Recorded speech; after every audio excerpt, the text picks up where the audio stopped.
The gunshot echoed through the Montana wilderness like thunder, sending a flock of startled birds into the evening sky as Madeline Evans stumbled through the underbrush, her breath ragged and heart pounding against her ribs. Blood trickled from her split lip, mixing with the tears streaming down her face as she fled from the man who had promised to love her but had only delivered pain. The year was 1885, and Madeline had learned the hard way that her husband's charming facade hid a monster beneath. 3 years of marriage to Richard Blackstone had taught her that his fists were as quick as his temper, and tonight she had finally found the courage to run when he had passed out after another whiskey-fueled rage. Her thin cotton dress offered little protection against the bite of the October wind as darkness fell across the rugged landscape. In her haste to escape, she had grabbed only a small bundle containing a photograph of her parents, the silver locket they had given her, and what little money she had managed to hide from Richard over the months. Maddie. His voice, slurred but unmistakable, carried through the trees behind her. You get back here, woman. You're my wife, and you'll do as I say. Panic seized her throat as she pushed herself to move faster, ignoring the branches that tore at her skin and hair. She had no destination in mind beyond away from the fists, away from the belt, away from the man who had broken her spirit piece by piece. Another gunshot split the air, closer this time. Richard was gaining on her. When I find you, you'll wish you'd never been born, he bellowed, his words sending ice through her veins. Madeline's foot caught on an exposed root, sending her tumbling down a steep embankment. She bit back a cry of pain as her ankle twisted beneath her, but forced herself up again, limping now as she pressed onward through the growing darkness. The distant glow of a campfire flickered through the trees ahead. Hope and fear warred within her who might be at that fire. Would they help her, or send her back to Richard? She had little choice but to take the chance. As she approached the clearing, she could make out the silhouette of a man tending to the flames. A horse nickered softly from where it was tethered nearby, and the smell of coffee and beans cooking over the fire reached her nose. Please, she whispered to herself, please be someone kind. Taking a deep breath, Madeline stepped into the clearing just as Richard's voice boomed through the forest behind her. I can smell that fire, Maddie. You think some stranger's gonna help you? You're mine by law. The man at the fire stood up in one fluid motion, his hand moving to the revolver at his hip. He was tall, broad-shouldered, wearing a weather-worn duster and a Stetson pulled low over his eyes. Help me, Madeline gasped, swaying on her feet. Please. My husband, he's going to kill me. The stranger's eyes took in her battered face, the blood on her dress, the terror in her eyes. Without hesitation, he moved toward her, shrugging off his heavy coat. Madeline. Richard's voice was closer now, punctuated by the sound of breaking branches. The stranger wrapped his coat around her shoulders, the warmth of it enveloping her trembling form. His voice was steady and quiet as steel when he spoke. Not anymore. He positioned himself between Madeline and the direction of Richard's voice, his hand still resting on his gun. Stay behind me, madam. Richard Blackstone burst into the clearing, rifle in hand, his face contorted with rage. His eyes narrowed when he spotted Madeline behind the stranger. This ain't your business, cowboy. That's my wife, and she's coming home with me. I don't think she is, the stranger replied evenly. Seems to me the lady's made her choice. Richard raised his rifle. I'll give you one chance to step aside before I put a hole in you. The stranger didn't flinch. And I'll give you one chance to turn around and ride away before you regret it. In the tense silence that followed, Madeline could hear her own heart thundering in her ears. Then Richard's finger tightened on the trigger. The stranger's draw was lightning fast. His shot hit Richard's shoulder before the other man could fire, sending him stumbling backward with a howl of pain and surprise. The rifle fell from his grasp. Next one won't be so generous, the stranger warned, his revolver still trained on Richard. Now get on your horse and ride away. Don't come looking for her again." Clutching his bleeding shoulder, Richard's eyes burned with hatred. "This ain't over," he spat, but he backed away, disappearing into the darkness. Only when the sound of hoofbeats faded did the stranger holster his weapon and turn to Madeline, who stood trembling in his coat. "You're safe now, madam." His voice had softened. "My name's Cole Irwin. I've got coffee brewing and food enough to share, if you've a mind to rest a spell." Madeline looked up into kind eyes that held no judgment, only concern. For the first time in years, she felt the faintest flicker of hope. "Madeline," she said, her voice barely above a whisper. "Madeline Evans, and I don't know how I'll ever thank you." "No need for thanks," Cole replied, guiding her gently to the fire. "Let's tend to those cuts and get some food in you. Dawn will come soon enough, and with it, decisions about where you're headed next." As she sank down beside the campfire, the weight of his coat around her shoulders felt like more than mere fabric.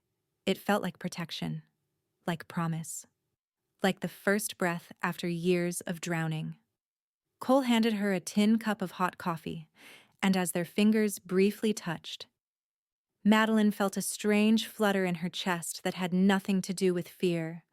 Whatever tomorrow might bring, she knew with absolute certainty that tonight had changed the course of her life forever. Dawn broke over the Montana wilderness in streaks of gold and crimson, painting the landscape in warm hues that belied the chill in the air. Madeline awoke with a start, momentarily disoriented by the unfamiliar surroundings. She was wrapped in a wool blanket near the rekindled campfire, Cole Irwin's coat still draped around her shoulders. The events of the previous night came rushing back her escape, Richard's pursuit, and the quiet, steady presence of the man who had saved her. Speaking of whom, Cole was tending to his horse, a magnificent chestnut gelding with a white blaze down its face. He moved with the easy confidence of a man accustomed to life on the open range, speaking softly to the animal as he brushed its coat. Madeline sat up slowly, wincing at the pain that radiated through her body. Every muscle ached from her desperate flight through the forest, and the bruises Richard had left were beginning to darken and throb. "Morning," Cole said, noticing she was awake. "There's coffee in the pot and some biscuits warming by the fire. Not much of a breakfast, but it'll keep your strength up." "Thank you," Madeline replied, her voice still rough with sleep and emotion. She accepted the tin cup he offered, cradling it between her palms to absorb its warmth. "For everything. I don't know what would have happened if—" "No need to think on that," Cole interrupted gently. "What's done is done." He settled across from her, his own coffee in hand. In the morning light, Madeline could see him clearly for the first time. Cole Irwin was perhaps 30 years old, with sun-weathered skin that spoke of years under the open sky. His hair was dark brown, almost black, and his eyes were a startling shade of blue, the color of a summer sky after a storm. A scar ran along his jawline, faded white with age, and his hands were calloused from work. "Your husband?" Cole said after a moment, his tone careful. "Is he likely to come back?" Madeline's fingers tightened around her cup. "Richard isn't a man who gives up easily. He's possessive. Sees me as property, not a person." She swallowed hard. "But he's also a coward at heart. He won't face you again unless he has the advantage." Cole nodded slowly. "Then we need to get you somewhere safe. I'm headed to a town called Silver Creek, about 2 days' ride from here. It's small, but there's decent folk there. My brother runs the livery stable. He could help you get situated, maybe find work." "Silver Creek," Madeline repeated softly. It sounded as good a destination as any, and certainly better than trying to survive alone in the wilderness. "I can't pay you for your trouble. The little money I have wouldn't even cover my food for the journey." A ghost of a smile touched Cole's lips. "I'm not asking for payment, Mrs. Evans. Just heading that way myself, and two can travel as easily as one. Miss, she corrected quietly. Or Madeline. I don't. I can't bear to be Mrs. Evans anymore. Not after everything. Understanding flashed in Cole's eyes. Madeline, then. We should head out soon. Your Richard might be nursing his wound, but I'd rather put more distance between us and him before nightfall. As Cole packed up the campsite with efficient movements, Madeline tried to help despite her injuries. When she stumbled, wincing as weight fell on her twisted ankle, Cole was at her side in an instant, steadying her with a gentle hand. "You're hurt worse than you're letting on," he observed, concern etching lines around his eyes. "I'll manage," she insisted, though the pain was considerable. Cole studied her for a moment, then nodded. "We'll take it slow. Rusty here is strong enough to carry us both without complaint." Within the hour, they were mounted and heading west, Madeline seated in front of Cole on the saddle, his arms around her waist to hold the reins. The closeness made her tense at first. The only man who had touched her in years was Richard, and that touch had brought nothing but pain. But Cole was respectful, keeping a proper distance while still ensuring she wouldn't fall. As they rode through stands of pine and across stretches of open grassland, Madeline found herself relaxing incrementally. The rhythmic movement of the horse beneath them was almost hypnotic, and the solid presence of the man behind her was reassuring rather than threatening. "Have you always been in Montana Territory?" she asked after they had ridden in silence for some time, wanting to fill the quiet with something other than her own troubled thoughts. "Born in Missouri," Cole replied, his voice a pleasant rumble she could feel through her back. "Came west after the war. My pa fought for the Union, died at Gettysburg. Afterward, there wasn't much left for us back home. My brother Daniel and I decided to try our luck out here." "The war took my father, too," Madeline said softly. "Confederate side. I was just a girl then, but I remember how it changed everything. My mother never really recovered from the loss. She passed 5 years ago." "I'm sorry," Cole said, and she could hear genuine sympathy in his voice. Loss has a way of shaping a person's path, for better or worse. They fell into an easy conversation as they rode, speaking of simple things: the changing landscape, the wildlife they spotted, snippets of their pasts that weren't too painful to share. Cole told her about his years working cattle drives, about the ranch he hoped to build someday on land he'd been slowly saving to purchase. Madeline found herself sharing bits of her own story: her childhood in Tennessee, her love of books, how she'd once dreamed of being a teacher before life had taken an unexpected turn. She carefully avoided speaking of Richard, of how she had met him when he'd come through her town as a traveling salesman with charm enough to sweep a lonely girl off her feet. As the sun began its descent toward the western horizon, Cole guided Rusty toward a small creek lined with cottonwood trees. "This looks like a good spot to make camp," he said. "Water for Rusty, shelter from the wind, and plenty of deadfall for a fire." He dismounted first, then reached up to help Madeline down. His hands were strong and sure at her waist, but he set her on her feet and stepped away as soon as she was steady, giving her space she hadn't realized she needed until that moment. "Thank you," she said, and they both knew she wasn't just thanking him for the assistance from the horse. As Cole busied himself setting up camp, Madeline ventured to the creek's edge to splash cool water on her face. Catching her reflection in the clear water, she barely recognized herself.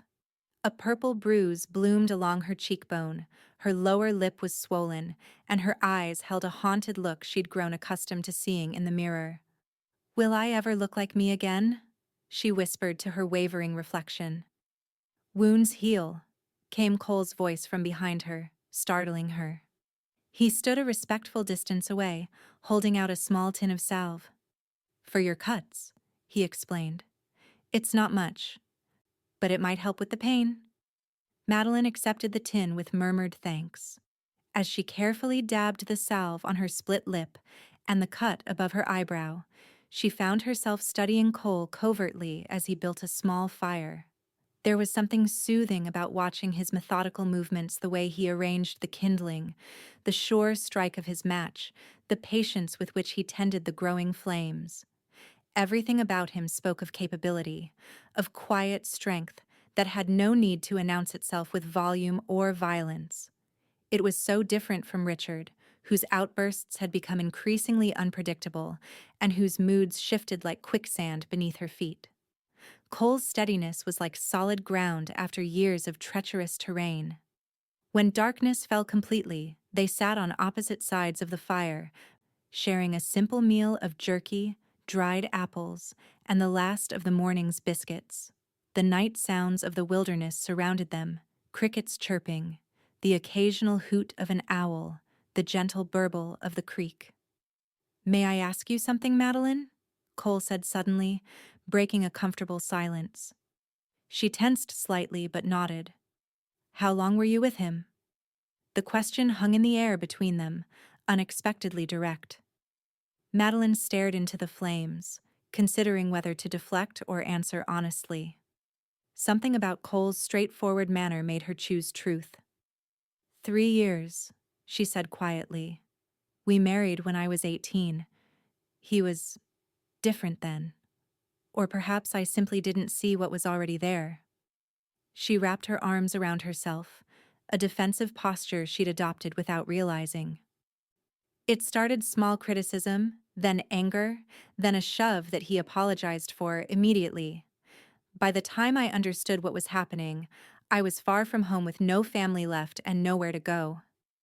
Cole's expression remained neutral, but she saw his jaw tighten. "No one deserves to be treated that way," he said, his voice low but intense. "No one." "I know that now," Madeline replied, surprised to find she meant it.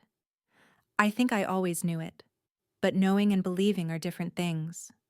She looked up at him. "What about you? Is there someone waiting for you in Silver Creek?" A shadow passed over Cole's features. "No," he said simply. "There was someone once, Elizabeth. We were to be married 5 years ago." "What happened?" Madeline asked softly, then hastily added, "I'm sorry. That's too personal a question." Cole shook his head. "It's all right. She fell ill with fever the winter before our wedding. Didn't survive to see spring." His voice was steady, but Madeline could hear the old grief beneath the words. "Life out here can be beautiful, but it's also unforgiving." "I'm sorry," she said, and meant it. Loss was something she understood all too well. "It was a long time ago," Cole replied, though they both knew time didn't erase such wounds, only made them easier to bear. "You should get some rest. We've got another full day of writing tomorrow." As Madeline settled under the blanket Cole had provided, she found herself watching the stars through the branches of the cottonwoods above. They seemed impossibly bright and numerous, scattered across the velvet darkness like diamonds. For the first time in years, she fell asleep without fear, knotting her stomach. Without wondering what mood her husband would be in when he returned, without planning how to avoid his wrath. Instead, her last conscious thought was of the steady sound of Cole's breathing across the fire, and the strange, fragile feeling that might have been hope taking root in her heart. The second day of their journey dawned clear and cold.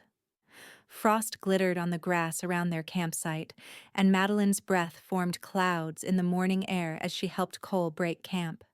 Her body still ached, but she moved with greater ease than the day before, the worst of the stiffness worked out by yesterday's travel. As they rode, the landscape gradually changed from dense forests to rolling prairie dotted with stands of aspen and pine. In the distance, mountains rose like sentinels against the sky, their peaks already dusted with early snow. "Beautiful country," Cole commented, following her gaze. "Harsh sometimes, but honest in its way. It doesn't pretend to be anything other than what it is." "I think I prefer that to false prettiness," Madeline replied. There's something comforting about knowing exactly what you're facing, even if it's difficult. Cole made a sound of agreement. My brother Daniel says that's why he loves horses. They don't lie about their intentions. A horse that's going to buck you off generally lets you know beforehand if you're paying attention. Is your brother much like you? Madeline asked, curious about the man who might be part of her new beginning in Silver Creek. Cole chuckled, the sound rumbling through his chest. Daniel's the talker between us. Never met a stranger, that one. He could charm the scales off a snake if he put his mind to it, but there's no malice in him. Just likes people, likes stories. You'll see for yourself soon enough. As they continued westward, Madeline found herself sharing more of her past with Cole's stories of her childhood in Tennessee, the small schoolhouse where she'd fallen in love with learning, the books that had been her escape when reality became too harsh. I had a teacher, Miss Abernathy, she said, smiling at the memory. She gave me extra lessons after school when she realized how much I loved reading. Said it was a crime to let a curious mind go to waste. Sounds like a wise woman, Cole replied. What happened to your dream of teaching? Madeline's smile faded. Richard happened. He didn't approve of such notions. Said a wife's place was in the home, tending to her husband's needs. She straightened her shoulders. But I haven't forgotten what I learned. Perhaps in Silver Creek. The town's growing, Cole said. Lots of families settling in. They've built a schoolhouse. But last I heard they were still looking for a proper teacher. The preacher's wife has been doing what she can, but she's got 5 children of her own to tend to. Hope bloomed in Madeline's chest. Do you really think they might consider me? Can't see why not.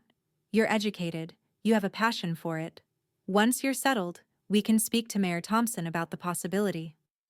The casual way Cole included himself in her future plans should have alarmed Madeline, but instead, it filled her with a warm sense of security. After years of isolation, Richard had systematically cut her off from forming friendships or connections. The idea of having an ally was almost overwhelming. Around midday, they stopped to rest Rusty and eat a simple lunch of jerky and the last of their dried fruit. Madeline walked to stretch her legs, wincing slightly as she put weight on her injured ankle. Still troubling you? Cole asked, noticing her discomfort. It's better, she assured him. Just stiff from riding. Cole nodded, but his gaze lingered on her face, where the bruises Richard had left were now vivid against her pale skin. Something dark flashed in his eyes before he looked away. We should reach Silver Creek by nightfall, he said, changing the subject. My brother keeps rooms above the livery for travelers. You'll be safe there until you decide what comes next. Madeline felt a sudden pang of uncertainty. Once they reached town, what then? Cole had his own life to return to, and she would be on her own again, in a strange place with no connections beyond his introduction. The thought was more unsettling than it should have been after just 2 days in his company. I don't know how I'll ever repay your kindness, she said softly. Cole looked up, meeting her eyes. There's no debt between us, Madeline. What kind of man would I be if I'd left you alone in those woods? Most would have, she replied honestly. Most have looked away when... She trailed off, unable to finish the thought. A muscle twitched in Cole's jaw. Then most aren't worth the name man, he said simply. Come on. We should keep moving if we want to reach town before dark. As they continued their journey, Madeline found herself studying Cole's profile when he wouldn't notice the strong line of his jaw, the way the sun brought out hints of gold in his dark hair, the tiny lines at the corners of his eyes that deepened when he smiled. There was something profoundly decent about him that went beyond his handsome features. Something in the way he carried himself and spoke to her with respect that she had almost forgotten was possible. The sun was beginning its descent toward the western mountains when Cole pointed to a wisp of smoke in the distance. Silver Creek, he said. Not much to look at compared to bigger towns, but it's home to good people. As they drew closer, Madeline could make out buildings nestled in a valley beside a narrow river that gleamed like polished silver in the late afternoon light, hence the town's name, she supposed. A church steeple rose above the other structures, and scattered homes spread outward from the main street like ripples on a pond. People moved about the town, going about their evening business. A group of children played in front of the schoolhouse, their laughter carried on the breeze. Women gathered on a porch, baskets of mending in their laps. Men loaded wagons outside what appeared to be a general store. It looked like any small western town, but to Madeline it might as well have been the promised land, a place where Richard couldn't reach her, where she might build a new life from the ashes of the old. As they rode down the main street, Madeline became acutely aware of her appearance, her torn dress beneath Cole's coat, her bruised face, her tangled hair. She resisted the urge to shrink against Cole, to hide from the curious glances cast their way. Cole seemed to sense her discomfort. "People here mind their own business by and large," he said quietly, "and those who don't quickly learn to when reminded." They stopped in front of a large barn with Irwin livery and blacksmith, painted on a sign hanging above the wide doors. A tall man with the same dark hair as Cole but a fuller beard emerged, wiping his hands on a rag. His expression brightened when he recognized the rider. "Cole, didn't expect you back for another week at least." His gaze shifted to Madeline, curiosity evident in eyes that were the same striking blue as his brother's, though his held more open warmth where Cole's were guarded. "Daniel," Cole acknowledged, dismounting before helping Madeline down. "This is Miss Madeline Evans. She's in need of lodging and a fresh start. Madeline, my brother Daniel." Daniel Irwin's eyes took in Madeline's condition, lingering briefly on her bruised face before returning to her eyes with a gentle smile that held no pity, only welcome. "Any friend of my brother's is welcome here," he said, stepping forward to take her hand. "The rooms upstairs are modest, but clean and private. You're welcome to stay as long as you need." "Thank you," Madeline replied, touched by the easy acceptance. "I don't wish to impose—" "Nonsense," Daniel interrupted with a wave of his hand. "Cole rarely brings anyone to town, let alone a lovely lady. That makes you special indeed." He gave his brother a look Madeline couldn't quite interpret before turning back to her with a smile. "Let me show you to your room. You must be tired after the journey." As they entered the livery, the familiar smells of hay and horses enveloped them. The building was well maintained, with stalls for at least a dozen horses and a workshop area where Daniel presumably did his blacksmithing. A wooden staircase at the back led to the second floor. "I'll see to Rusty," Cole said, taking the reins of his horse. "Daniel will get you settled, Madeline." She hesitated, suddenly reluctant to leave Cole's side after 2 days of his constant, reassuring presence. "Thank you again," she said, meaning it more deeply than the simple words could convey. "For everything." Something softened in Cole's expression. "Get some rest," he said gently. "We can talk more tomorrow about what comes next." As Madeline followed Daniel up the stairs, she couldn't help but glance back at Cole, who was already leading Rusty to a stall, speaking softly to the animal as he always did. The sight of his broad shoulders and careful movements with the horse stirred something in her chest that she wasn't yet ready to examine too closely. The room Daniel showed her to was indeed modest but clean, with a narrow bed, a washstand, a small table with a lamp, and a window overlooking the main street. It was simple, but felt like a palace compared to what she had left behind. "The washroom is at the end of the hall," Daniel explained. "Shared with the other rooms, but you're the only guest at present. There's a bathtub if you'd like to wash up. I'll have Mrs. Peterson from next door bring over some clean clothes. She's about your size, and she's always looking for ways to help newcomers." "You're very kind," Madeline said, suddenly overcome with emotion at this stranger's uncomplicated generosity. "I don't know when I'll be able to pay you for the lodging." Daniel waved away her concerns. "Any friend of Cole's is family as far as I'm concerned. We'll sort out the details later. For now, rest and recover. That's all that matters." After he left, Madeline sank onto the edge of the bed, still wrapped in Cole's coat.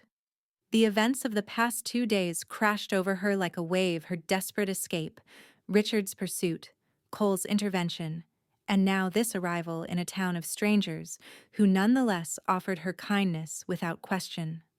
For the first time, she allowed herself to truly believe she might have escaped Richard's control for good. The tears that came then were of relief, of hope, of the overwhelming sensation of burden lifted after years of carrying a weight too heavy to bear alone. Later, freshly bathed and dressed in a simple but clean dress provided by the kind Mrs. Peterson, Madeline stood by the window, watching the lights of the town as darkness fell. Somewhere out there, Cole Irwin was going about his evening, perhaps thinking of her as she was thinking of him. In just 2 days, he had become her protector, her guide, and perhaps, if she dared to hope, her friend. What tomorrow might bring, she couldn't say, but for the first time in years, Madeline looked forward to finding out. The morning sun streamed through the window of Madeline's room, painting golden patterns on the simple wooden floor. She had slept deeply, without nightmares, without starting awake at every small sound, a luxury she had almost forgotten was possible. The bed, though narrow and firmer than she was accustomed to, had felt like heaven after 2 nights sleeping on the ground. A knock at the door roused her fully. "Miss Evans? It's Sarah Peterson. I've brought breakfast and some more things you might need." Madeline quickly smoothed her hair and straightened the borrowed nightgown before opening the door to find a plump, pleasant-faced woman in her 40s, holding a tray and a bundle of fabric. "Good morning," Sarah Peterson said cheerfully, sweeping into the room as if they were old friends. "Daniel mentioned you arrived with little more than the clothes on your back. So I've brought a few essentials to tide you over. Nothing fancy, mind you, but clean and serviceable until you can get settled." Madeline was momentarily overwhelmed by the woman's brisk kindness. "Mrs. Peterson, this is too generous." "Sarah, please," the older woman corrected, setting the tray on the small table. "And it's not generosity, it's neighborliness. Lord knows I've been on the receiving end enough times since my Harold passed 3 winters ago." She gestured to the bundle she'd brought. 2 dresses, undergarments, a shawl for the cooler evenings, and some basic toiletries. Oh, and breakfast eggs, bacon, biscuits, and coffee. "Daniel said you look like you could use a proper meal." "Thank you," Madeline said, touched beyond words. "I don't know what to say." Sarah patted her hand. "No need to say anything, dear. We all need help sometimes." Her kind eyes took in Madeline's fading bruises with understanding but not pity. "Whatever brought you here, you're among friends now. Eat while it's hot, and when you're ready, come down to the general store. I work there most days. We can talk about finding you something to do in town, if you're planning to stay." After Sarah left, Madeline ate with an appetite she hadn't felt in months. The simple food was delicious, and the coffee strong and fragrant. As she dressed in one of the borrowed dresses, a practical blue calico that was a bit loose but otherwise fit well enough, she considered her next steps. She had a little money saved, but not enough to live on for more than a week or two, even frugally. She needed work, and quickly. The idea of applying for the teaching position Cole had mentioned was appealing, but she wasn't sure if the town would hire someone so new, someone with her background. Her thoughts were interrupted by another knock, gentler this time. When she opened the door, Cole stood there, hat in hand, freshly shaved and wearing a clean shirt. The sight of him sent an unexpected flutter through her chest. "Morning," he said, looking almost shy. "Thought you might like a tour of the town, get your bearings, if you're feeling up to it." "I'd like that very much," Madeline replied, reaching for the shawl Sarah had provided. "Mrs. Peterson Sarah already brought breakfast and these clothes. Everyone here is so kind." Small towns can be that way, Cole said as they descended the stairs. Folks look out for each other because they know they might need looking out for themselves someday. He paused at the bottom of the stairs. How did you sleep? Better than I have in years, she admitted. It feels strange, waking up without. She trailed off, unable to put into words the constant tension that had been her companion for so long.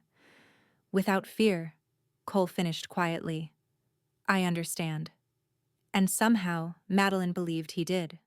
Outside, Silver Creek was coming to life in the morning sunshine. Shopkeepers swept their boardwalks, a wagon laden with lumber trundled past, and children scampered toward the schoolhouse at the end of the street. Town's not big, Cole explained as they walked, but it's growing steady.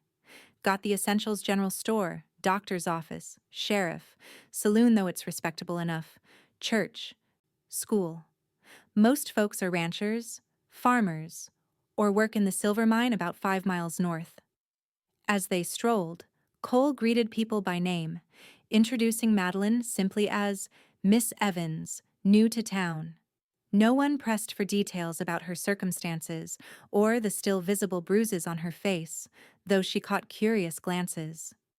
Cole's presence beside her seemed to grant her a kind of social protection, a tacit endorsement that she was to be welcomed. They stopped outside the schoolhouse, a modest white building with a bell tower. Through the windows, Madeline could see children seated at desks, while a harried-looking woman tried to maintain order among several different age groups. That's Mrs. Winters, the preacher's wife, Cole explained, doing her best. But as you can see, she's overwhelmed. Town council's been trying to hire a proper teacher for months, but qualified folks are hard to come by out here. Madeline watched the scene with longing.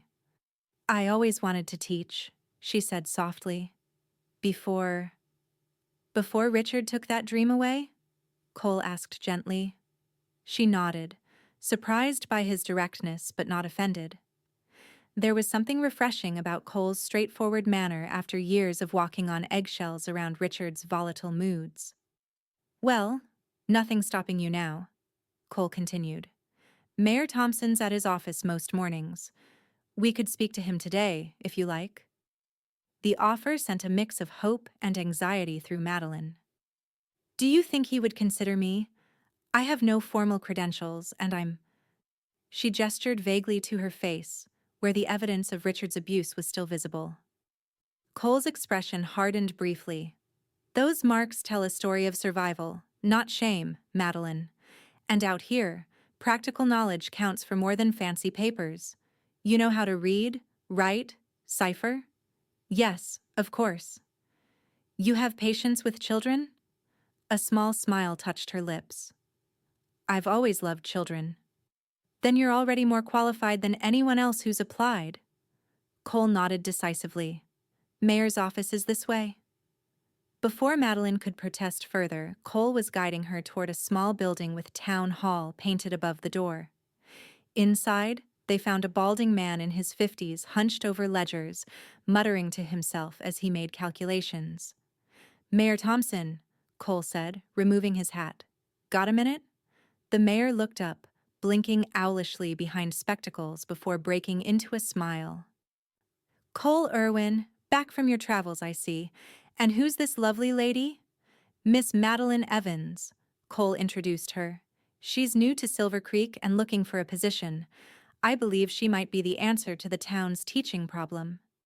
Mayor Thompson's bushy eyebrows rose with interest. Is that so? Please, sit down, Miss Evans. Tell me about your experience.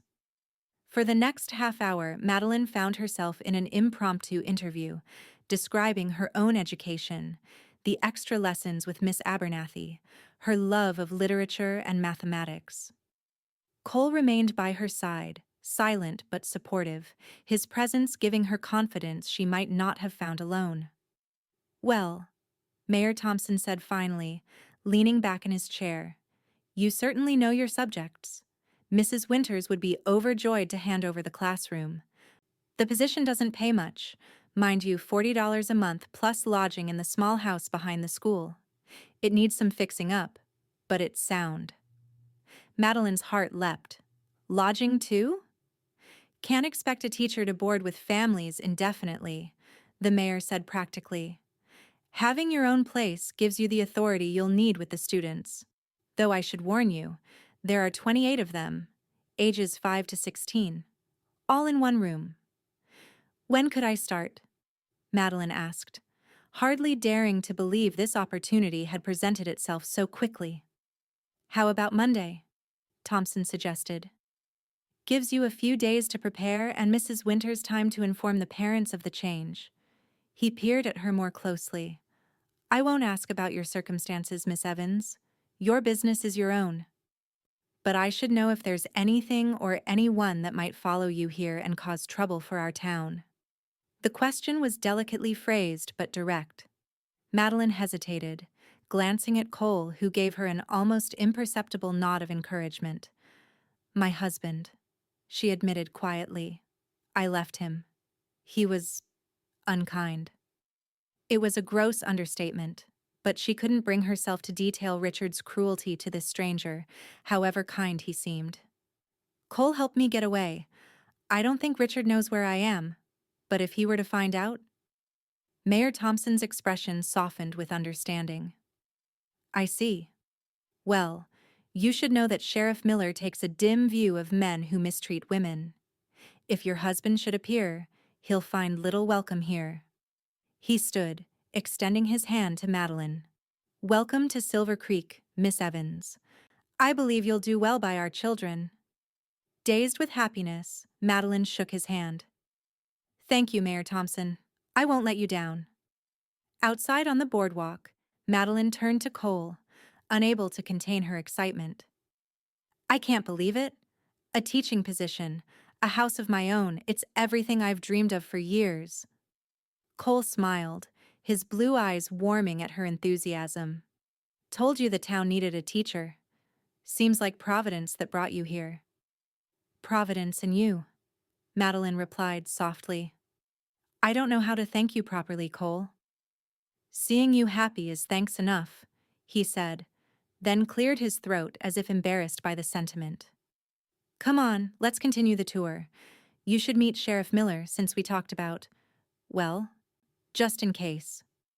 The rest of the morning passed in a blur as Cole introduced Madeline to key figures in town, the kind but no-nonsense Sheriff Miller, who promised to keep an eye out for any strangers matching Richard's description, Dr. Howard, a young physician who offered to check her injuries, and Reverend Winters, whose wife would be Madeline's predecessor at the school. By midday, they had circled back to the livery, where Daniel was shoeing a farmer's draft horse. He looked up with a knowing smile when he saw them approaching together. Well, he said, straightening. How's our new resident finding Silver Creek? Madeline's going to be the new school teacher, Cole informed him, a note of pride in his voice that made her cheeks warm. Starting Monday. Daniel's eyebrows shot up. That was quick work. Congratulations, Miss Evans. The children here need someone who cares about their education. Thank you, Madeline replied. And please, call me Madeline. Madeline it is, Daniel agreed easily. Will you be joining us for supper tonight? I'm not much of a cook, but Cole here makes a decent stew when he puts his mind to it. Cole shot his brother a look that Madeline couldn't quite interpret. I'm sure Madeline would prefer to rest. I'd love to join you, she interrupted, surprising herself with her boldness. If it's truly not an imposition. Not at all, Daniel assured her. 7 o'clock, at our place just behind the livery. Nothing fancy, but the company will be good. As they parted ways, Cole to help his brother and Madeline to return to her room to rest, she found herself looking forward to the evening with an eagerness that had nothing to do with food and everything to do with spending more time with the quiet cowboy who had so unexpectedly changed the course of her life. Back in her room, Madeline stood by the window, watching the bustling activity of the town below. In just 3 days, her world had transformed from a prison of fear to a landscape of possibility. She had a position, a purpose. the promise of a home. And perhaps she glanced toward the livery where Cole was now visible, working alongside his brother, something else she wasn't quite ready to name. For the first time in years, Madeline Evans allowed herself to hope that the future might hold more than mere survival. It might hold joy. The Irwin brothers' home was a modest cabin behind the livery, its interior surprisingly comfortable despite its obvious bachelor status. A stone fireplace dominated one wall, bookshelves lined another, and simple but sturdy furniture filled the space. Everything was clean and well kept, if a bit sparse in decorative touches. Not much to look at, Daniel apologized as he welcomed Madeline inside that evening. But it's home. It's lovely, she replied honestly, noticing details that spoke of care. Freshly cut wildflowers in a jar on the table, a handmade quilt draped over a rocking chair, shelves of books that suggested minds that valued knowledge. Cole stood by the stove, stirring something that smelled delicious. He had changed into a clean shirt, and his hair was still damp from washing.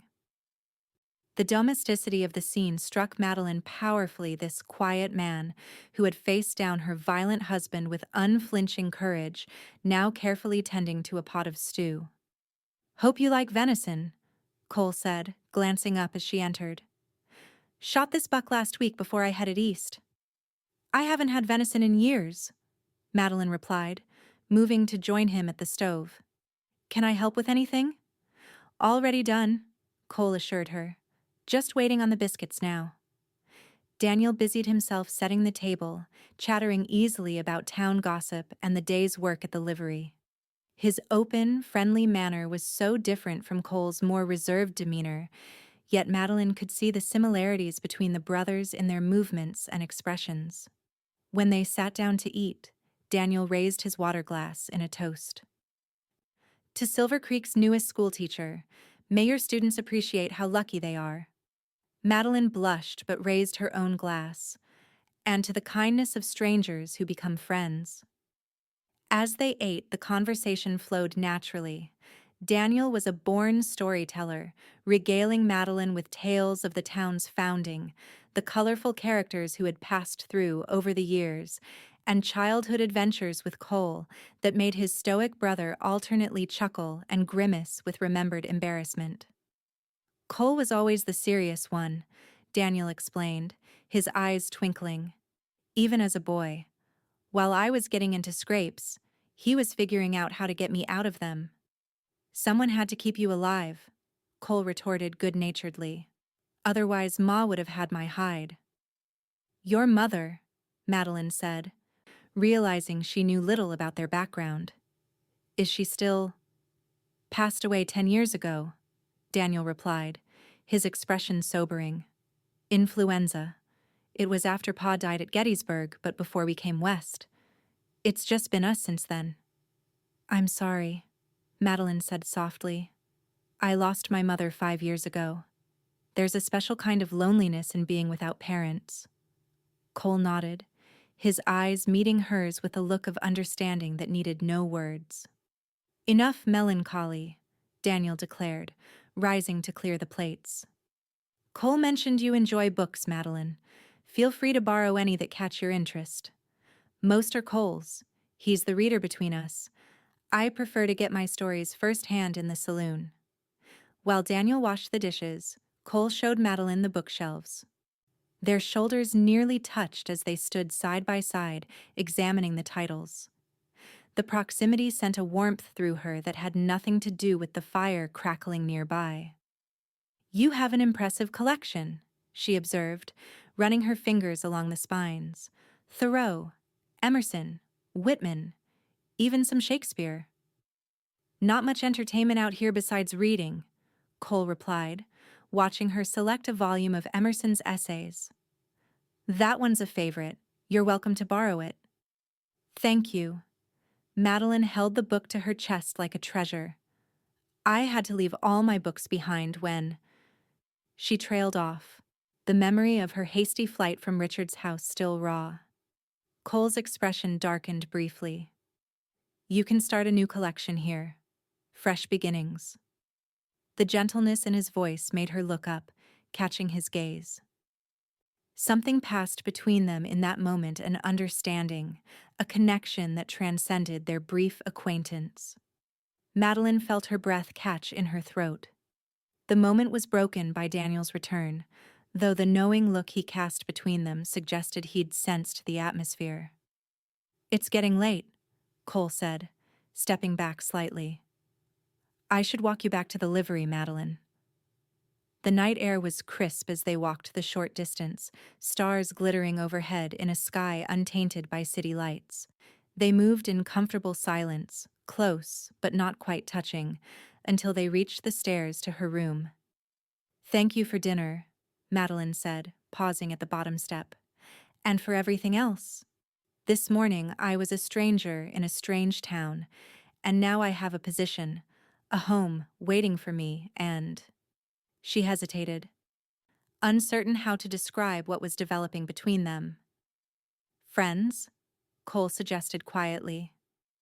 "Yes," she agreed, though the word seemed inadequate for the warmth that filled her chest whenever he was near. "Friends."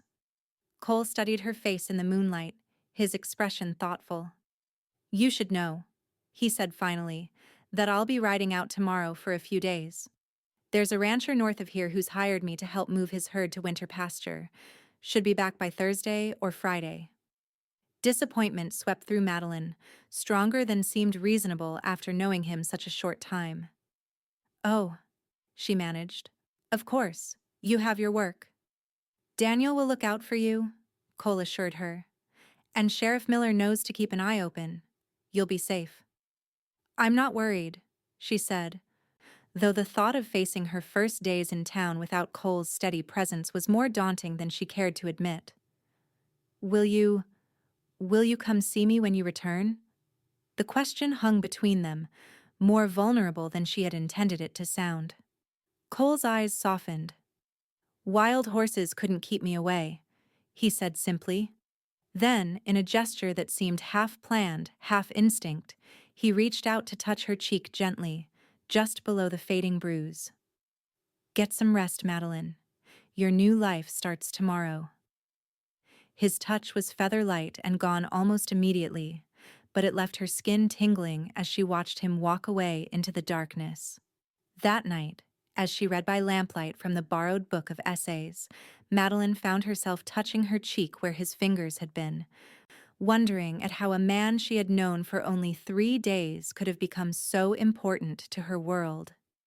The weekend passed in a flurry of preparation for Madeline's new role.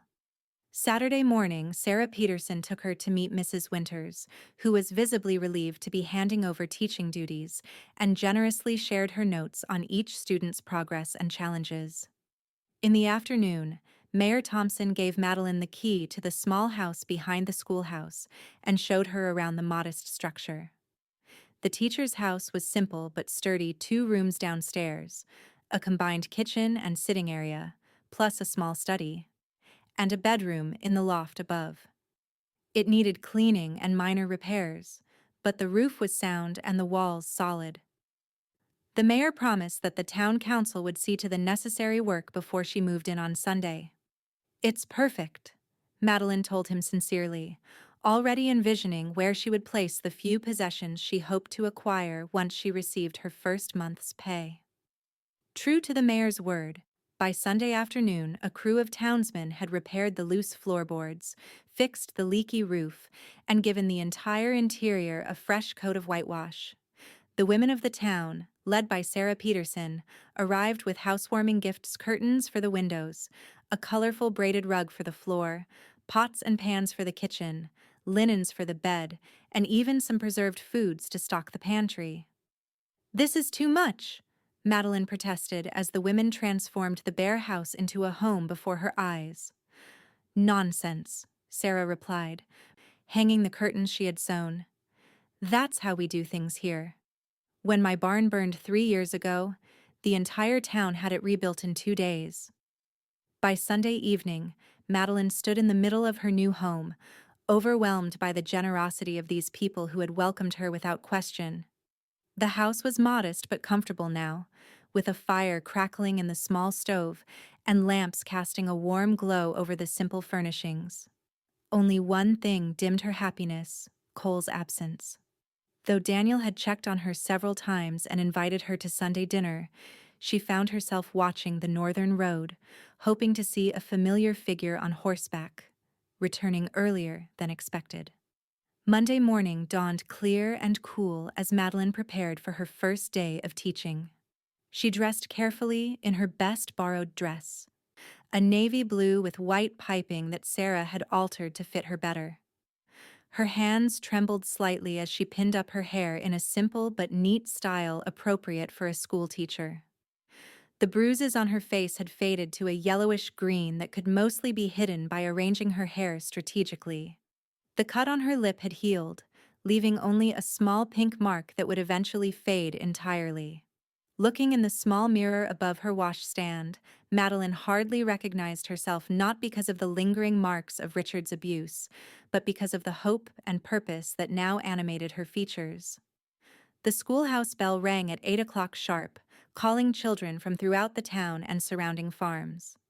Madeline stood at the door, greeting each student by name as they entered, having memorized Mrs. Winters's notes about all 28 of them.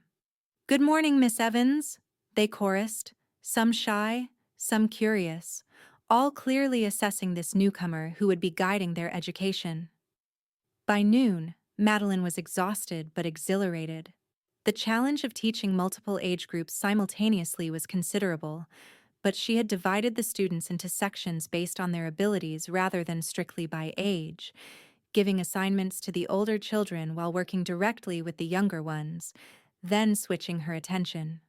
When the final bell rang at 3 o'clock, releasing the children to their afternoon chores and play, Madeline sank into her chair at the front of the classroom, a sense of accomplishment washing over her. This was what she had dreamed of for so long, what Richard had denied her. The first days of the week fell into a pattern: teaching by day, preparing lessons by night, getting to know the townspeople bit by bit. Daniel checked on her regularly, bringing her a loaf of fresh bread from the baker or simply stopping by to chat. Other townspeople made a point of introducing themselves, inviting her to social gatherings, making her feel increasingly part of the community. Yet she found herself watching the northern road each evening, waiting for a sign of Cole's return. His absence had created a space in her daily life that surprised her with its emptiness, especially given how briefly they had known each other. Thursday afternoon, as Madeline dismissed her students, she noticed an unfamiliar rider approaching the school. For one heart-stopping moment, she feared it might be Richard, somehow having tracked her to Silver Creek. But as the figure drew closer, relief washed through her. The man was too old, too weathered to be her husband. "Miss Evans?" the rider called, stopping his horse at the schoolyard fence. "I've got a message for you from Cole Irwin." Madeline's heart leapt. "Yes, I'm Miss Evans." The old cowhand dismounted stiffly, pulling a folded paper from his jacket. "Cole asked me to deliver this, said it was important." The note was brief, written in a surprisingly elegant hand. "Madeline, work taking longer than expected. Will return Saturday. Hope your first week teaching went well. Stay safe." Cold disappointment mingled with pleasure at hearing from him at all. 2 more days suddenly seemed an eternity to wait. "Is there a reply?" the messenger asked. Madeline hesitated, then nodded. "Please wait a moment." She hurried inside for paper and pencil, writing quickly. "Cole, students are wonderful. Town has been kind. House is perfect. Safe and well, but missing your company. Until Saturday. Madeline." She folded the note, suddenly self-conscious about the last line. Was it too forward? But before she could reconsider, she handed it to the messenger, who tipped his hat and mounted his horse. "I'll see he gets it," the old cowhand promised, then rode away, leaving Madeline standing in the schoolyard with her heart beating slightly faster than normal. Friday passed in a blur of lessons and preparations for the following week. That evening, Madeline joined Daniel and several other townspeople for dinner at the small hotel restaurant, her first proper social outing in Silver Creek. The conversation was lively, with much good-natured teasing and laughter, but Madeline found herself glancing repeatedly at the door, hoping against reason that Cole might return early. "He'll be here tomorrow," Daniel said quietly as they walked back toward her house afterward, having noticed her distraction. "My brother's a man of his word." Madeline blushed, embarrassed that her thoughts had been so transparent. "I know. It's just that he's done so much for me, and I haven't properly thanked him." Daniel's smile was knowing but kind. "Is that all it is?" Unable to meet his gaze, Madeline looked up at the stars instead. "I barely know him," she said softly. "Sometimes that doesn't matter," Daniel replied. "Sometimes you just know." They walked in silence for a moment before he added, "Cole's a good man, Madeline. The best I know.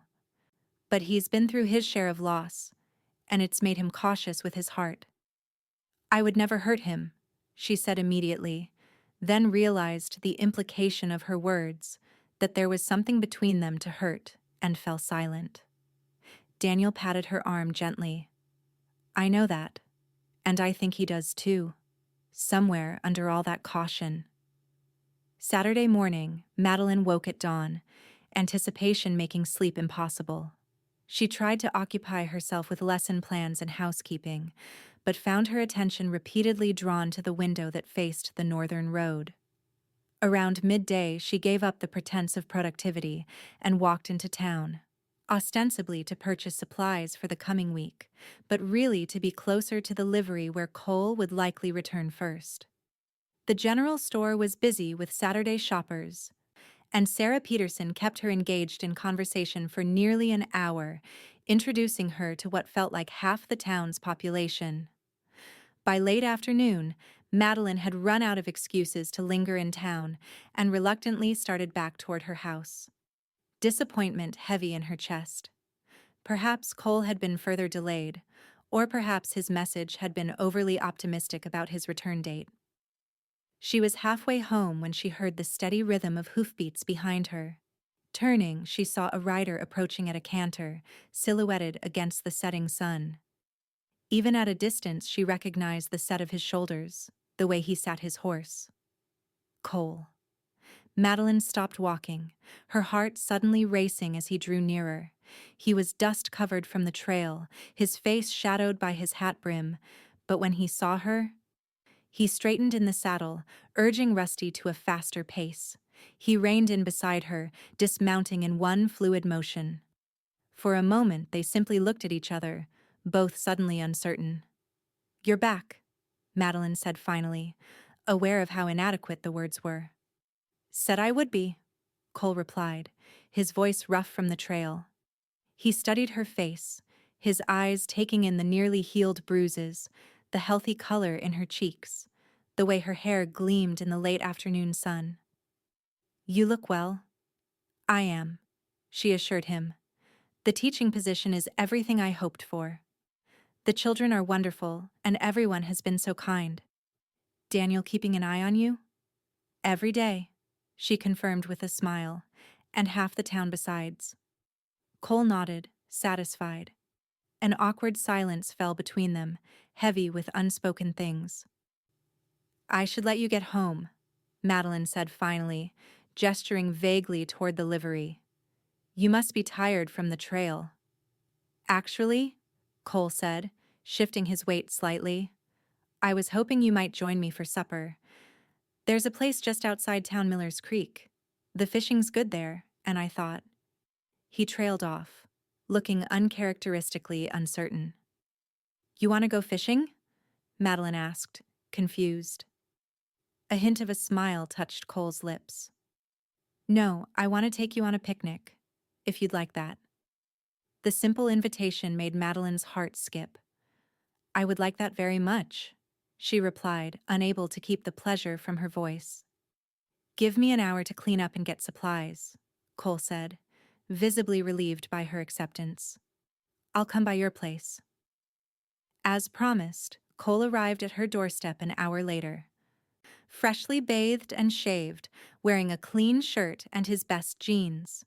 He carried a basket in one hand and had Rusty saddled and ready. "It's not far," he explained as he helped her mount, then swung up behind her. "Just beyond that ridge to the west." The ride took less than 20 minutes, but Madeline was acutely aware of Cole's presence behind her, his arms on either side of her waist as he held the reins, the clean scent of soap and the underlying musk that was uniquely him. They spoke little, but the silence between them was comfortable now, laden with anticipation rather than awkwardness. Miller's Creek turned out to be a small, clear stream running through a grove of cottonwood trees. The setting sun filtered through the leaves, dappling the ground with golden light. It was peaceful and private, away from the curious eyes of the town. Cole spread a blanket beneath the largest tree and set out the meal he had brought: cold chicken, bread still warm from the baker's oven, cheese, apples, and a bottle of cider. It was simple but perfect, and they ate with the appetite of those who have worked hard and earned their rest. As the last light faded from the sky and the first stars appeared, Cole leaned back against the tree trunk, stretching his long legs before him. "I miss this place," he said quietly. "When I'm on the trail, I always think of this spot." "It's beautiful," Madeline agreed, looking up through the branches at the emerging stars. "Peaceful. Used to come here to think after Elizabeth died," Cole continued, his voice low. "Spent a lot of time angry at God, at the world. This place. It helped somehow." Madeline turned to look at him, surprised by the personal revelation. "Daniel mentioned you were to be married." Cole nodded, his profile strong against the darkening sky. 5 years ago. Influenza took her in a week. Nothing the doctor could do." He was silent for a moment. "Thought for a long time I'd never want to care about anyone that way again. The risk seemed too great." Heart beating faster, Madeline asked softly, "And now?" Cole turned to look at her directly, his eyes reflecting the first moonlight. "Now I'm thinking some risks are worth taking." The simple statement hung in the air between them, weighted with meaning. Madeline found herself unable to look away from his steady gaze. "When I found you in those woods," Cole continued, his voice deepening, "something in me recognized something in you. Can't explain it better than that. In 3 days on the trail, I felt I knew you better than people I've known for years." "I felt it too," Madeline admitted, her voice barely above a whisper. "It scared me at first. After Richard, I didn't think I could ever trust a man again." "And now?" Cole echoed her earlier question. Instead of answering with words, Madeline reached out, placing her hand over his where it rested on the blanket. Cole turned his palm up, interlacing their fingers, the gesture simple but profound. They sat in silence for a long moment, connected by that touch, watching the stars emerge in the vast Montana sky. When Cole finally spoke again, his voice was soft but sure. "I know it's fast, Madeline. I know you're just starting to build a life here, finding your footing. I don't want to rush you or push where I'm not wanted. But I need you to know that I care for you, in a way I didn't think possible again." Tears pricked at Madeline's eyes, not of sadness but of overwhelming emotion. "I care for you too," she whispered, "more than makes sense after so short a time." Cole's hand tightened around hers. "Time's just a number. Some people search their whole lives and never find what I think we've found in less than a week." The truth of his words resonated in Madeline's heart. What had begun with an act of kindness in a moment of desperate need had grown into something neither of them had expected, but both now recognized for what it was. "May I kiss you, Madeline?" Cole asked, his voice a low rumble that sent a shiver down her spine. In answer, she leaned toward him, closing the distance between them. Cole's free hand came up to cup her face gently, his thumb brushing over the last faint traces of the bruise on her cheekbone, his touch so different from the only other man who had touched her in years.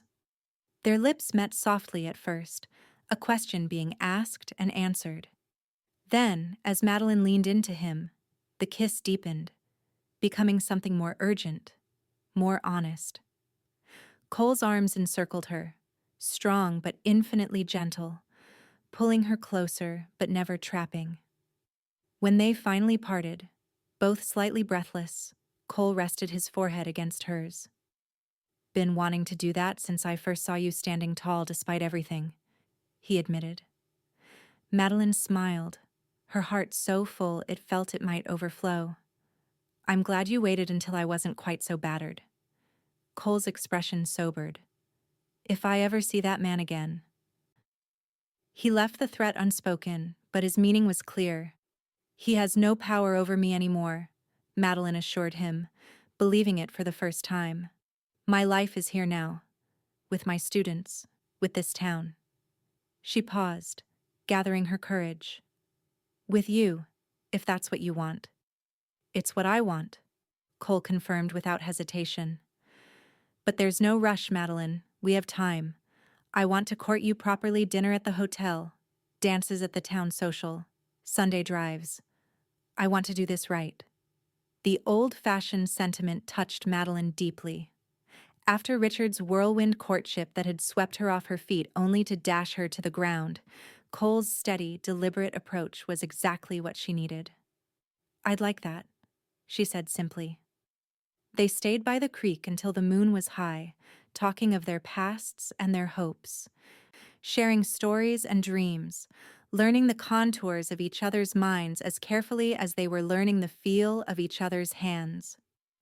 When the night air grew too chill to ignore, Cole reluctantly suggested they return to town. As they rode back, Madeline leaned against Cole's chest, feeling safer and more at peace than she had in years. Whatever came next, whether Richard somehow tracked her to Silver Creek, whether the challenges of building a new life proved difficult, whether the town eventually learned the full truth of her past, she would face it with strength. Not just because of Cole, though his support was a gift she treasured, but because she had found her own courage in the act of running that night in the forest. She had chosen freedom over fear, possibility over certainty, life over mere survival. And in doing so, she had found not only safety, but the promise of joy. Autumn deepened into winter in Silver Creek, the days growing shorter and the nights colder as November turned to December. Snow dusted the mountains first, then gradually made its way down to the valley, transforming the town into a scene from a Christmas card. For Madeline, the passing weeks brought a rhythm and peace she had never known with Richard. Her days were filled with teaching, her evenings often spent with Cole, who was courting her with a gentle persistence that both honored her need for independence and made his intentions unmistakably clear. True to his word, Cole took her to dinner at the hotel restaurant, escorted her to church on Sundays, and was her partner at the harvest dance held in the town hall in mid-November. They rode together on his days off, exploring the countryside around Silver Creek. He showed her hidden meadows carpeted with late wildflowers, took her fishing at his favorite spots along the creek, and once, memorably, guided her to a high ridge where they could see for miles in every direction, mountains, forests, and valleys spread before them like a painting. Through it all, Cole was patient and unhurried, never pushing for more than Madeline was ready to give. Their kisses grew more passionate, their embraces longer, but he always drew back before things went too far, respectful of her past and mindful of her reputation in the small town where they both now lived. The townspeople watched their courtship with approval and, in some cases, knowing smiles. Sarah Peterson told Madeline over tea one afternoon, "That man looks at you the way my Harold used to look at me, like you hung the moon and stars." Daniel was even more direct. "Never seen my brother so happy," he remarked, as he helped Madeline carry new books for the schoolhouse. When do you think you'll make it official? Daniel, Madeline protested, blushing furiously. We've known each other less than 3 months. Sometimes you just know, he replied with a shrug, echoing his words from weeks before. And the truth was, Madeline did know. The feelings that had taken root in those first desperate days had grown and deepened, becoming something solid and certain. She loved Cole Irwin, his quiet strength, his gentle hands, his thoughtful mind, the way he listened when she spoke, as if her words mattered deeply to him. For his part, Cole made no secret of his feelings, though he was careful not to overwhelm her with declarations. I'm falling in love with you, Madeline Evans, he told her simply one evening as they sat by the fire in her small house, grading papers together. I don't expect you to say it back. Just wanted you to know where I stand. But Madeline did say it back, the words coming easily because they were true. I love you too, Cole. More than I thought possible. As December arrived, bringing the first heavy snowfall of the season, preparations for Christmas occupied the town. The school children practiced carols for the Christmas pageant. The women of the church organized a gift exchange and holiday dinner, and evergreen boughs appeared in windows and on mantels throughout Silver Creek. For Madeline, it would be the first Christmas in years that wasn't overshadowed by Richard's volatile moods and demanding expectations. The thought of celebrating the holiday surrounded by friends, with Cole at her side, filled her with a quiet joy. One snowy afternoon a week before Christmas, Madeline was walking home from school, arms laden with students' papers to grade, when she sensed rather than saw someone following her. A chill that had nothing to do with the weather ran down her spine. Turning quickly, she scanned the street behind her, but saw only the usual townsfolk going about their business. Shaking off the uneasy feeling, she continued home, but found herself glancing over her shoulder repeatedly. That evening, as she and Cole walked to the general store, she mentioned the incident. Probably nothing, she said, trying to convince herself as much as him. Just nerves. It's been almost 3 months with no sign of Richard. I doubt he even knows where I am. Cole's expression darkened. Better safe than sorry, he said. I'll speak to Sheriff Miller. Ask him to keep an extra eye out. The next day, Madeline had almost forgotten her uneasiness when one of her youngest students, 8-year-old Emma Wilson, approached her desk after the other children had been dismissed. Miss Evans, the little girl said hesitantly, my pa wanted me to tell you something. What is it, Emma?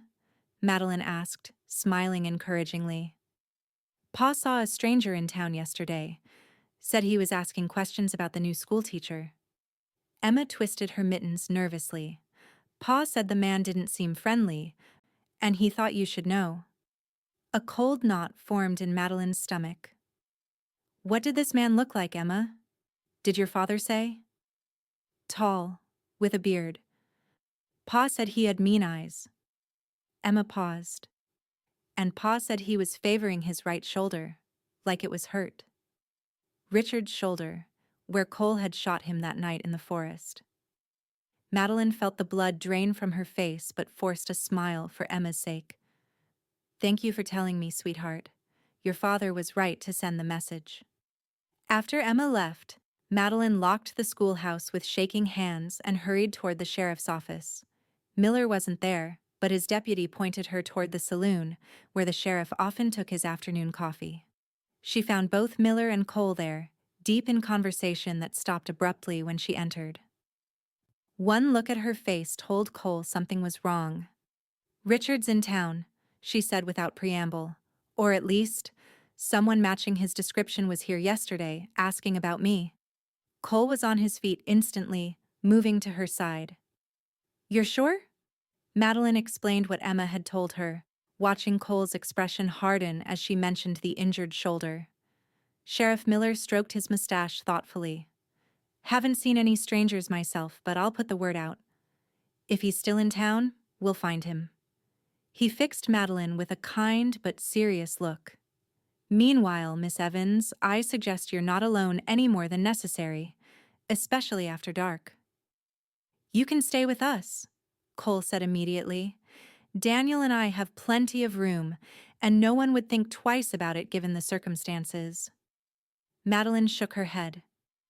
I can't abandon my house or let him disrupt my life. That would be giving him power over me again. She squared her shoulders. But I would appreciate company in the evenings, and perhaps someone could walk me to and from school. Done, Cole said firmly, and I'll be staying on your porch at night. Cole, it's freezing. Not up for debate, Madeline, he interrupted, his tone gentle but brooking no argument. I'll bring extra blankets. That night, true to his word, Cole sat on Madeline's porch in a rocking chair borrowed from Daniel, a rifle across his lap, and a heavy coat and blankets warding off the December cold. Despite her protests, Madeline was secretly grateful for his presence as she prepared for bed. The thought of Richard in Silver Creek, asking questions about her, sent cold tendrils of fear through her that no fire could warm. 2 more days passed without incident. The town was on alert, with Sheriff Miller and his deputy making extra rounds, and townspeople keeping watch for any unfamiliar faces. Cole walked Madeline to and from school and spent his evenings with her, returning to her porch to stand guard after she retired for the night. On the 3rd evening, as a heavy snow began to fall, Madeline insisted Cole come inside rather than freeze on her porch. The neighbors already know you're keeping watch, she pointed out. No one will think anything improper if you stay warm by my fire instead of catching your death in the cold. Reluctantly, Cole agreed, settling into a chair near the window where he could still observe the approach to her house. They sat in comfortable silence for a time. Madeline grading arithmetic papers while Cole cleaned his rifle, the familiar domestic scene in stark contrast to the tension that underlay it. I won't let him hurt you again, Cole said suddenly, his voice low but intense. Whatever it takes, Madeline. She looked up, meeting his gaze across the room. I know, she said simply, but I'm not the same woman who ran through those woods in October. I'm stronger now. She set aside her papers. Being with you has helped me remember who I was before Richard, but it's also helped me discover who I can be now, after him. Cole's eyes softened. You were never weak, Madeline. Surviving what you did took courage most men will never know. Before she could respond, a sound outside caught Cole's attention, the crunch of footsteps in the fresh snow. In one fluid motion, he was on his feet, rifle ready, moving to extinguish the lamp nearest the window. Stay back, he whispered, peering through the curtains into the snowy darkness. Madeline's heart pounded in her chest as she moved away from the window, pressing herself against the wall. For a long moment there was silence except for the soft hiss of snow against the window panes. Then, without warning, the front door burst open with a splintering crack, and a figure lunged into the room. Found you, Maddie, Richard Blackstone snarled, snow dusting his beard and hatred blazing in his eyes. A pistol gleamed in his hand, aimed directly at Cole, who had swung his rifle to bear on the intruder. Should have known you'd find yourself another man to leech off. Get out of my house, Richard, Madeline said, her voice steadier than she felt. You have no right to be here. Richard's laugh was ugly. No right? You're my wife, you ungrateful bitch. Till death do us part, remember? And it looks like that might be sooner than you think. He shifted his aim toward Madeline. Did you tell your new protector how you provoked me? How you never could keep a civil tongue in your head or a decent meal on the table? Drop the gun, Cole ordered, his voice deadly calm. Sheriff's on his way, Blackstone. This ends now. The only thing ending is you, Richard spat, swinging the pistol back toward Cole. Think I forgot how you shot me, left me to die in those woods? I've thought of nothing else for 3 months. Madeline saw his finger tighten on the trigger and acted without thinking. Grabbing a heavy cast-iron pan from the stove, she hurled it at Richard with all her strength. It struck his injured shoulder, causing him to howl in pain and his shot to go wild, splintering the window frame inches from Cole's head. In the next instant, Cole fired. The rifle's report was deafening in the small room. Richard staggered back, a look of surprise crossing his face as he looked down at the spreading crimson stain on his chest. Then he crumpled to the floor, his pistol clattering across the wooden boards. For a heartbeat, no one moved. Then Cole was at Madeline's side, pulling her away from Richard's fallen form, checking her for injuries with gentle, urgent hands. "Are you hurt?" he demanded, his eyes scanning her face. "Madeline, tell me you're not hurt." "I'm fine," she assured him, though she was trembling violently now that the immediate danger had passed. "Is he—" Cole returned to Richard's side, kneeling to check for signs of life. His expression was grim when he looked up. "Yes, he's gone." Madeline felt a complex wave of emotions wash over her: relief, shock, grief, not for the man Richard had become, but for the hopes she had once invested in their marriage, and a strange sense of finality. It was truly over now. Richard could never hurt her again. The gunshots had alerted the town. Within minutes, Sheriff Miller and several townsmen arrived, weapons drawn. They found Cole holding Madeline, who was pale but composed, while Richard's body lay cooling on her floor. After hearing their account and examining the scene, Sheriff Miller declared it a clear case of self-defense. "Man broke into your home with a loaded weapon and clear intent to do harm," he said pragmatically. "Don't reckon a jury in the territory would see it any other way, even if it came to that, which it won't." It was decided that Richard would be buried in the town cemetery the following day, with Reverend Winters saying the necessary words over the grave. "Not for his sake," the preacher explained gently to Madeline, "but for yours. So there's closure, proper and final." That night, with Richard's body removed to the undertaker's and her broken door temporarily repaired, Madeline sat wrapped in a blanket before her fire, Cole beside her. Neither had spoken much since the sheriff and others had left, both lost in their own thoughts about what had occurred and what might have happened.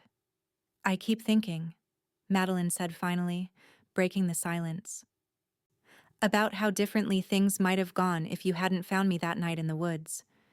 If you hadn't been the kind of man who would stop to help a desperate stranger." Cole took her hand, his rough palm warm against her skin. "And I keep thinking how close I came to losing you tonight before I ever really had you."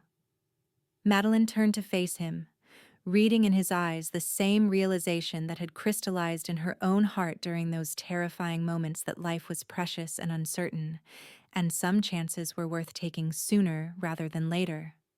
"I don't want to wait anymore, Cole," she said softly. "Not for anything." Understanding dawned in his eyes. "You're sure? After everything that's happened today?" "Because of everything," she replied. "Life's too short and too precious to waste a moment of happiness we could have together." Cole studied her face for a long moment, then nodded once, decisively. Rising from his chair, he knelt before her, still holding her hand in his. "I had planned to do this at Christmas," he said, reaching into his pocket with his free hand to withdraw a small velvet pouch. "Had it all arranged dinner at the hotel, the ring Daniel helped me choose, words I've been practicing for weeks."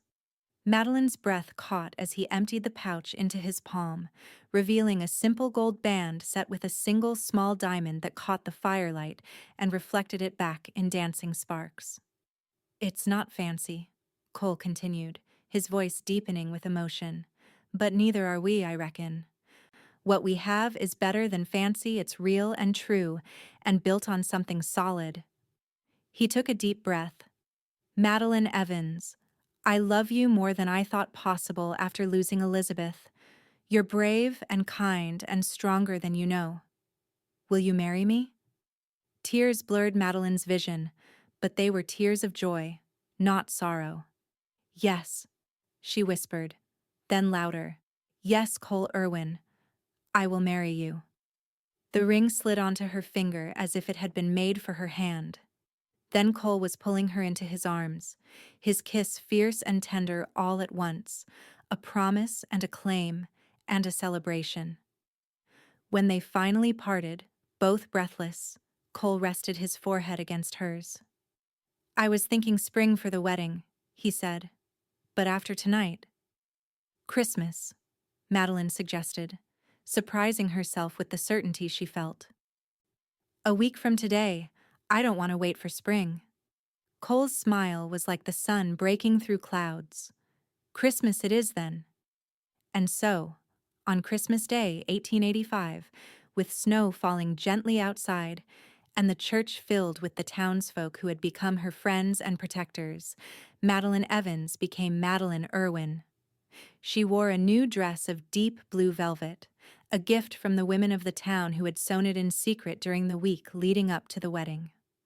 Daniel stood as his brother's best man, beaming with unconcealed joy, while Sarah Peterson served as Madeline's matron of honor. As Reverend Winters pronounced them husband and wife, and Cole leaned down to kiss his bride, Madeline felt the final pieces of her new life clicking into place. The journey that had begun in terror on a dark October night had led her here, to this moment of perfect happiness, surrounded by a community that had embraced her and the man who had saved her in more ways than one. That night, in the small house behind the livery that Cole and Daniel had prepared as a surprise wedding gift larger than her teacher's cottage, with a proper parlor and a bedroom overlooking the creek, Madeline and Cole began their life together as husband and wife. Their coming together was tender and passionate, healing the last wounds Richard had inflicted and creating something new and beautiful between them. As they lay together afterward, Cole's arms around her and his heartbeat strong beneath her cheek, Madeline thought about the strange, winding path that had brought her to this place of safety and love. "What are you thinking?" Cole asked softly, his fingers tracing patterns on her bare shoulder. "That sometimes the worst moments of our lives can lead to the best," she replied. "If I hadn't found the courage to run that night, I never would have found you." Cole tightened his arms around her. "And I thank God every day that you did, Mrs. Irwin." The name, her new name, freely chosen this time, brought a smile to Madeline's lips. "Say it again," she whispered. "Mrs. Irwin," Cole obliged, pressing a kiss to her temple. "My wife, my love, my heart." Outside, snow continued to fall, blanketing Silver Creek in pristine white, while inside, wrapped in each other's arms, Madeline and Cole Irwin began the first chapter of their story together, a story that had begun with desperation and fear, but would continue with joy and hope for all the days to come. 10 years later, on a bright autumn day much like the one when they had first met, Madeline Irwin stood on the porch of their ranch house, watching as Cole taught their 8-year-old daughter, Elizabeth, to ride her new pony. Their 5-year-old son, Thomas, sat on the corral fence, clapping his hands in excitement as his sister mastered the art of guiding the gentle animal around the enclosure. The Irwin Ranch, 5 miles outside Silver Creek, had grown from a modest homestead to one of the most prosperous in the county. Cole's dream of owning land and raising horses had been realized through years of hard work, wise investments, and the partnership he and Madeline had built together. Madeline still taught at the Silver Creek School 3 days a week, sharing the position now with another teacher as the town had grown. The rest of her time was devoted to the ranch and their children, who were the center of their world. Daniel had married Sarah Peterson's niece, Emma, 3 years after Cole and Madeline's wedding, and they lived in a house at the other end of the Irwin property. Their twin boys, now 6, were Thomas's constant companions and occasional partners in mischief. Life wasn't always easy. Montana winters were harsh. Ranching was unpredictable, and they had weathered their share of challenges over the decade. But the foundation they had built that first desperate week had proven strong enough to support a lifetime of love and growth. As Cole lifted Elizabeth from her pony and swung her around in celebration of her accomplishment, their daughter's laughter floating across the yard, Madeline felt the familiar swell of gratitude that never failed to humble her. From the darkest moment of her life had come this abundance of joy, a loving husband, beautiful children, meaningful work, and a community that had become true family. When Cole looked up and caught her watching, his smile was as warm as it had been the first time he'd wrapped his coat around her trembling shoulders and promised her safety. He set Elizabeth down and whispered something in her ear that made her nod eagerly before racing toward the house, Thomas scrambling down from the fence to follow. "Mama!" Elizabeth called as she reached the porch, her cheeks flushed with excitement. "Papa says we're going to Miller's Creek for a picnic, just like your first one when you were courting."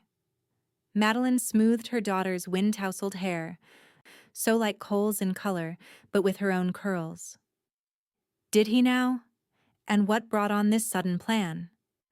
"It's a special day," Thomas announced importantly, joining them on the porch. "Papa said so." Cole approached more slowly, a mysterious smile playing at the corners of his mouth. "The children might have given away my surprise," he said, stepping up to join his family. "But yes, I thought we might recreate that first picnic. It's 10 years to the day, you know." "Is it really?" Madeline asked, though she knew perfectly well it was.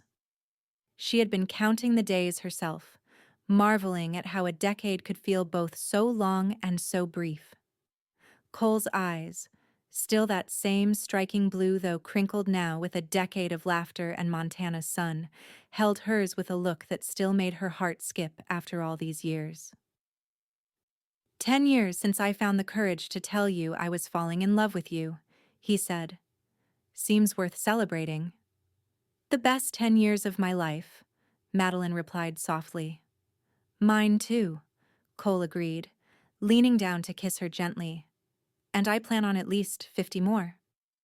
As their children giggled at the display of affection, Madeline wrapped her arms around her husband's neck, standing on tiptoe to whisper in his ear, "I'll hold you to that promise, Cole Irwin." Later, as they sat by the creek that had witnessed the beginning of their courtship, watching their children chase butterflies in the late afternoon sun, Cole took Madeline's hand, his thumb brushing over the simple gold band he had placed there a decade before. "Any regrets?" he asked quietly. "About any of it?" Madeline considered the question seriously, as she always did when Cole asked something of her. "Only that I didn't find the strength to leave Richard sooner," she admitted. "But then, if I had, who knows if our paths would have crossed? So perhaps even that was meant to be as it was." Cole nodded thoughtfully. "Life's strange that way. The worst moments can lead to the best, like you said that Christmas night." "And the best moments?" Madeline asked, leaning against his shoulder. Cole smiled, watching as Elizabeth showed Thomas how to make a daisy chain, their dark heads bent together in concentration. "The best moments lead to more best moments," he said simply, "an endless chain of them, if we're lucky." As the sun began to set over the Montana landscape that had become more home to Madeline than anywhere she had ever lived, she reflected on the journey that had brought her here from a terrified woman running through the darkness to a beloved wife and mother, teacher and rancher's partner, surrounded by the family she and Cole had built together. It had begun with an act of desperate courage and an unexpected kindness, a coat wrapped around her shoulders and 4 words that had changed everything. Not anymore. And from that beginning had grown a life more beautiful than she could have imagined on that cold October night 10 years ago. "I love you, Cole," she said, resting her head on his shoulder as their children's laughter echoed across the creek. "Today and always." "And I love you," he replied, his arm tightening around her waist. "Today, always, and forever after that." As the first stars appeared in the darkening sky, the Irwin family gathered their picnic things and mounted their horses for the ride home, Cole and Madeline, Elizabeth on her pony, and Thomas riding in front of his father. They moved together across the landscape that had witnessed their beginning and would shelter their future, a family forged from courage and kindness, from running toward hope instead of away from fear, from the simple, profound truth that love, when genuine and true, can heal even the deepest wounds and build something beautiful from the broken pieces of the past. And as they crested the hill that would take them home, the lights of their ranch house glowing in the distance like a beacon, Madeline knew with absolute certainty that the journey that had begun in fear had led her exactly where she was meant to be all along, in the arms of the man who had wrapped her in his coat on a desperate night and promised her that the pain was over. Not any more, he had said, and he had kept that promise every day since.